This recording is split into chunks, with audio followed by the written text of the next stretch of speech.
দুপুরের দিকে আমি পোস্ট করছি যে হ্যাপি বার্থডে টু বি, মানে আমার হচ্ছে 8ই অক্টোবর বার্থডে ছিল, আজকে হচ্ছে 9ই অক্টোবর। আমি দুপুরের দিকে পোস্ট করছি যে হ্যাপি বার্থডে টু মি। তো সেখানে আমি কিন্তু ক্যাপশনে লিখেও দিছি যে ওটা হচ্ছে 8 তারিখে আমার বার্থডে ছিল, আমি সেটা লিখেও দিছি যে 8 অক্টোবর, ঠিক আছে।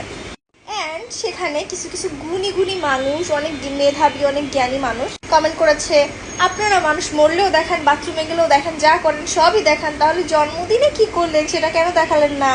আহারে, মনে হয় জন্মদিন সেলিব্রেট করে নাই এই জন্য দেখাতে পারে নাই, মনে হয় ধুমধাম করে কিছু করে নাই, অনুষ্ঠান করে এই জন্য দেখাতে পারে নাই।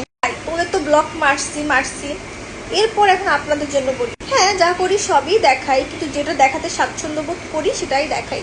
যেটা ছাড়লে আমার বাসার কারো প্রবলেম নাই সেটাই আমি ছাড়ি, সেটাই আমি দেখাই। যেটাতে পার্সোনালি আমি শুধু থাকি সেটাই আমি দেখাই। আমি আমার বাবা মা নিয়ে কোনো ভিডিও করিনি, আমি আমার বোনকে নিয়ে কোনো ভিডিও করিনি, আমার বড় বোনকে নিয়ে, বা আমি আমার দুলা ভাইদের সাইড, আমার নানা বাড়ির সাইড, দাদা বাড়ির সাইড, কাউকে নিয়ে কোনো ভিডিও করি। পার্সোনালি আমি কোথায় যাই, আমি কী করি সেটাই তোমাদেরকে দেখাই। তাহলে আমার বার্থডেতে তো অবশ্যই আমি একলা সেলিব্রেট করবো না, আমার প্রিয় মানুষগুলো থাকবেন, সেখান থেকে যদি তারা স্বাচ্ছন্দ্যবোধ না করে, বা আমার যদি মনে হয় যে না এত ভালো জিনিস আপনাদেরকে দেখায় শুধু শুধু নজর লাগায় লাভ নাই, তাহলে আমি কেন ছাড়বো? আর ভাই দেখেন, প্রথমত কথা, আমি আমার বার্থডে জীবনে একবার অনেক বড় করে সেলিব্রেট করছি। এছাড়া সবসময় প্রিয় মানুষরা বাসায় বসে আমরা একটা কেক কাটছি, এই আর গিফট দিছে, এতটুকুই। ওরকম ধুমধাম করে বার্থডে সেলিব্রেট করার মতো মন মানুষটা আমাদের নাই, আর আমরা তো বড় লোকসও না, ঠিক আছে। অ্যান্ড তোমাদের তো প্রবলেম হয় কিসে? তারপরও যাই হোক, আমি কালকে যেটা যেটা করেছি, ছোট ছোট কিছু ক্লিপ আছে, অবশ্যই আসবে, তোমাদের জন্যই আসবে।